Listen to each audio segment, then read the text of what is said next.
கோவை மாவட்டம் வால்பாறை மற்றும் கவியருவிக்கு செல்லும் சுற்றுலா வாகனங்களுக்கு இ-பாஸ் நடைமுறை இன்று முதல் அமலுக்கு வந்துள்ளது.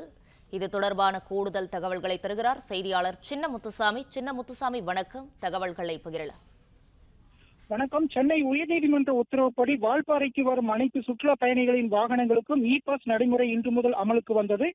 எனவே ஆனைமலை அடுத்த ஆழியார் வழியாக வால்பாறைக்கு செல்லும் பிரதான சாலையில் ஆழியார் வனச்சோதனை சாவடி அமைந்துள்ளது.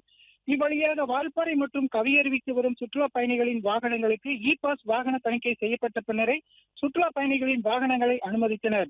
இ-பாஸ் இல்லாமல் வரும் சுற்றுலா பயணிகளின் வாகனங்களுக்கு இ-பாஸ் எடுத்த பின்னரே அனுமதித்து வருகின்றனர். மேலும் அரசு பேருந்துகளில் வரும் சுற்றுலா பயணிகள் வழக்கம் போல பயணம் செய்தனர்.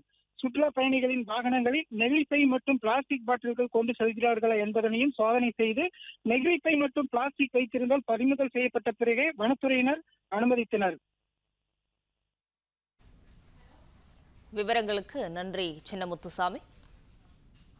பிளே ஸ்டோர் மற்றும் ஆப் ஸ்டோரில் இருந்து பாலிமர் செயலியை QR கோடு மூலம் பதிவிறக்கம் செய்யுங்கள். செய்திகளை உடனுக்குடன் பெறுங்கள்.